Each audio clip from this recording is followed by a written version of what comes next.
உங்க வீட்டு கிச்சனை உங்களுக்கு பிடிச்ச மாதிரி கஸ்டமைஸ் பண்ணுமா? அதுவும் உங்க பட்ஜெட்ல இருக்கவே இருக்கு நம்ம கிளாசிக் கிச்சன். கிளாசிக் கிச்சன் அவங்களோட 30th ஆனிவர்சரிய ஒரு அட்டகாசமான ஆஃபரோட கொண்டாட போறாங்க.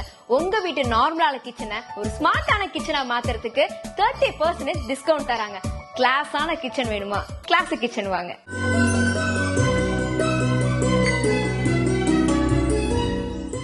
வணக்கம்.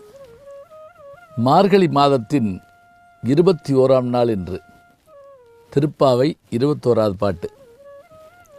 இந்த பாட்டில் எம்பெருமானை வாழ்த்துகிற அந்த சொற்கள் மிக அற்புதமாக அமைகின்றன.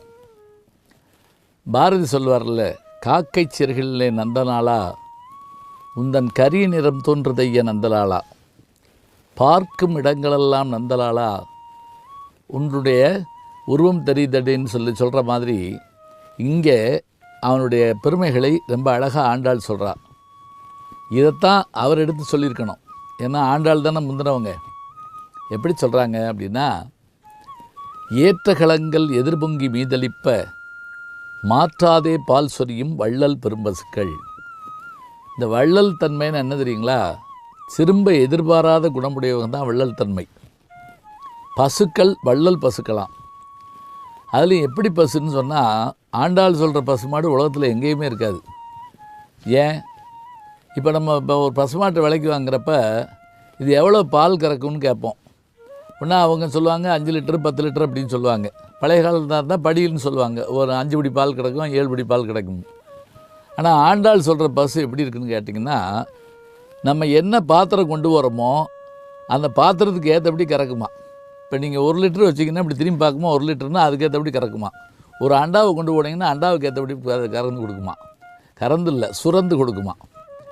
ஏற்ற களங்கள் எதிர்பொங்கி மீதளிப்ப மாற்றாதே பால் சொரியும் வள்ளல் பெரும்பசுக்கள். அப்படிப்பட்ட பசுக்களை உடையவன் நந்தகோபன், அவனுடைய மகனாகிய கண்ணபெருமான். நீ ஆற்றப்படைத்தால் மகனே அறிவுராய்.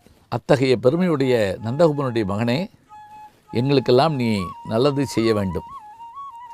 ஊற்றமுடையாய் பெரியாய் உலகில் தோற்றமாய் நின்ற சுடரே, நீ எப்படிப்பட்டவன் என்றால் உன்னை நினைத்தவுடனே எங்களுடைய மனதில் ஒரு ஊக்கம் பிறக்கும். நீ சுடர் போன்று ஒளிர்பவன். நித்திய சூரியர்கள் நம்ம சொல்லுவோம். சூரியன் தோன்றுகிறது மறைகிறது என்பது மாயை, எப்போதும் இருக்கிறது என்பதுதான் அறிவியல். அதுபோல எம்பெருமான் தோற்றச் சுடராய் நிற்கின்றான். தோற்றமாய் நின்ற சுடரே துயிலலாய். மாற்றார் உனக்கு வழிதொழந்துன் வாசற்கண் ஆற்றாது வந்து உன் அடிபணியும் போலே போற்றியாம் வந்தோம். உன்னை எதுக்கணும் நினச்சி வர்றவங்கெல்லாம் உன்னை பார்த்த உடனே என்ன செய்வாங்களாம்? தங்களுடைய பலத்தை எல்லாம் இழந்து உன்னை சரணடைவாங்களாம். நீங்கள் திருப்பதி கோயிலுக்கு போனீங்கன்னா பார்க்கலாம், எவ்வளவோ கஷ்டப்பட்டுட்டு போவோம். எவ்வளோ கஷ்டமாக இருக்கே, 3 நாள் நிற்க வேண்டியிருக்கேன், 2 நாள் நிற்க வேண்டியிருக்கு நினச்சிட்டே போவோம். ஒரு வினாடி அந்த நின்ற கோலத்தை பார்த்த உடனேயே நம்முடைய துன்பமெல்லாம் அப்படியே தொலைஞ்சி காணா போயிடும். சடார்னு நம்ம விழுந்து கும்பிடணும் போல் நமக்கு தோணும். நமக்கே அப்படின்னா எதிரிகள் எப்படி இருப்பான் பாருங்க. கம்ச சிசுபாலன், ராவண கும்பகர்ணன் என்று இரண்யாய இந்த 6 பேருமே எதிரிகளாக விளங்கியவர்கள். ஆனால் அத்தனை பேரும் கடைசியில் இடத்துல சரணடைந்தார்கள்.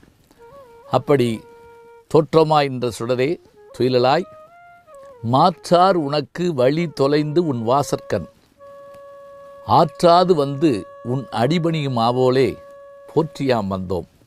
இந்த புகழையெல்லாம் உன்னிடத்தில் சொல்வதற்காக நாங்கள் வந்திருக்கிறோம். போற்றியாம் வந்தோம் புகழ்ந்தேலோ ரொம்பவாய்.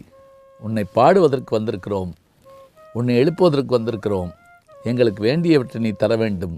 நீ பெருமைப்படுத்தவன், புகழுடையவன் என்று சொல்லி ஆண்டாள் எம்பெருமானை போற்றுகின்றாள். ஏற்ற கலங்கள் எதிர்பொங்கி மீதெளிப்ப மாற்றாதே பால் சொரியும் வள்ளற் பெரும் பசுக்கள் ஆற்ற படைத்தான் மகனே அறிவுராய்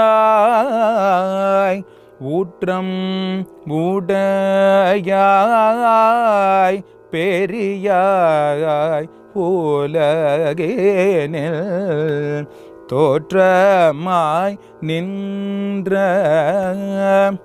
சுடரே துயில் ஏழாய் மாற்றார் உனக்கு வலி தொலைந்துன் வாசற்கண் ஆற்றாது வந்துள் அடிபணியுமா போலே போற்றி யாம்பந்தோம்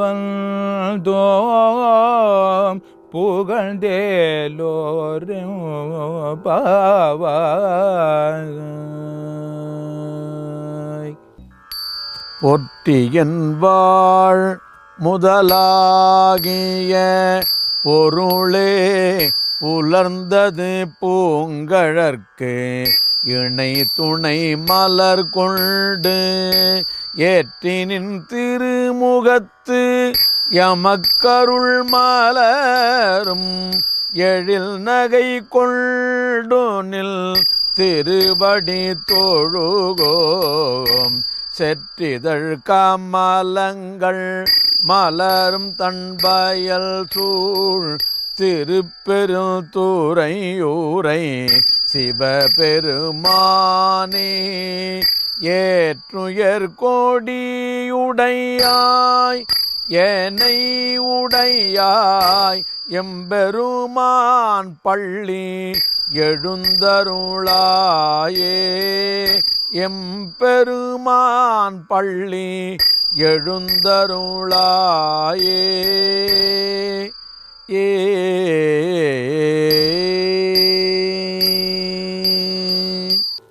திருப்பள்ளி எழுச்சி முதல் பாடல்.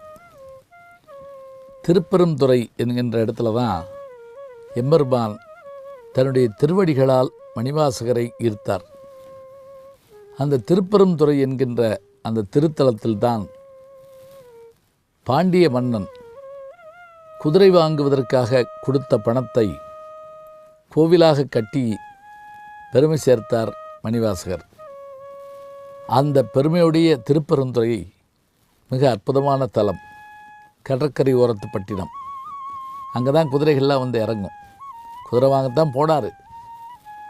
ஆனால் நரியை பரியாக மாற்றக்கூடிய வல்லமையுடையவன் அல்லவா எம்பெருமான். அவன் என்ன செய்தான்? இவரை தன்பால் ஈர்த்தான். காந்தம் இரும்பை ஈர்ப்பது போல மாணிக்கவாசகர் கோயில் வாசல் நின்று எம்பெருமானை எப்படி துயில் எழுப்புகிறார் தெரியுமா? எங்கள் இதயப்படுக்கையில் பள்ளி கொண்டிருக்கின்ற எம்பெருமானே, எழுந்திருப்பாயாக, உன்னை வணங்கத்தானே நாங்கள் வந்திருக்கிறோம். போற்றி என்று 20வது பாடலை முடித்தவர் போற்றி என்றே தொடங்குகின்றார். எப்படி? போற்றி என் வாழ்முதல் ஆகிய பொருளே, என்னுடைய வாழ்க்கையின் முதல் எது? நீதானே. போற்றி என் வாழ்முதல் ஆகிய பொருளே, புலர்ந்தது பூங்கலர்க்கு இணைதுணை மலர் கொண்டு ஏற்றினன் திருமுகத்து எமக்கரல் மலரும் எழில் நகை கொண்டு உன் திருவடி தொழுகோம். சேற்றிதழ் கமலங்கள் மலரும் தன் வயல் சூழ் திருப்பெருந்துறையுரை சிவபெருமானே, ஏற்றுயர் கொடியுடையாய் எமையுடையாய் எம்பெருமான் பள்ளி எழுந்தருளாயே. நான் அழகான பாட்டு பாருங்க. போற்றியன் வாழ்முதல் ஆகிய பொருளே, புலர்ந்தது பூங்கலர்க்கு இணை துணை மலர் கொண்டு. சூரியனை போன்ற அந்த பாதங்களுடையவனே, உன்னுடைய பாதமலருக்கு மலர்களுக்கு நாங்களும் மலர் கொண்டு வந்திருக்கிறோம். ஏற்றினன் திருமுகத்து எமர்கள் மலரும் எழில் நகை கொண்டு உன் திருவடி தொழுகும். மகிழ்ந்திருக்கக்கூடிய உன்னுடைய அற்புதமான அந்த முகத்தை நாங்களும் மகிழ்வோடு வந்து பார்ப்பதற்காக வருகிறோம் சொல்லிட்டு திருப்பெருந்துறை எப்படிப்பட்ட ஊர் என்று சொல்கிறார். சேற்றிதழ் கமலங்கள் மலரும் தன் வேல்வு.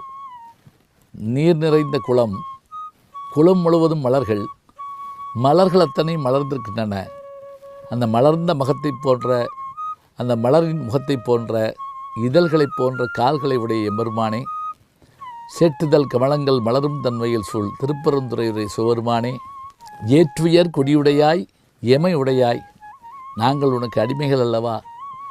அப்படிப்பட்ட அடிமைகளாகிய நாங்கள் உன்னை காண வந்திருக்கின்றோம். எம்பெருமானே, எங்கள் இதயப்படுக்கையிலிருந்து நீ எழுந்து எங்களுக்கு அருள் செய்ய வேண்டாமா என்று திருப்பெருந்துறையாகிய அந்த ஊரின் கோயில் வாசல் என்று அவங்க பாடுறாங்க. மணிவாசக பெருமான் 2 ஊரை சொல்வார். ஒன்று உத்தரகோசமங்காய், இன்னொன்று திருப்பெருந்துறை. இந்த பாடலில், திருப்பள்ளி எழுச்சியில் முதல் பாடலில் திருப்பெருந்துறையை சொல்லியிருக்கிறார். வணக்கம் அன்புக்குரிய யூடியூப் நேயர்களே, நீங்கள் இன்னும் என்னை நெருக்கமாக பின்தொடர வேண்டும் என்று சொன்னால் ட்விட்டர், இன்ஸ்டாகிராம், ஃபேஸ்புக் போன்ற சமூக வலைதளங்களில் பின்தொடர்ந்து வாருங்கள். நாம் முன்தொடர்ந்து செல்வோம்.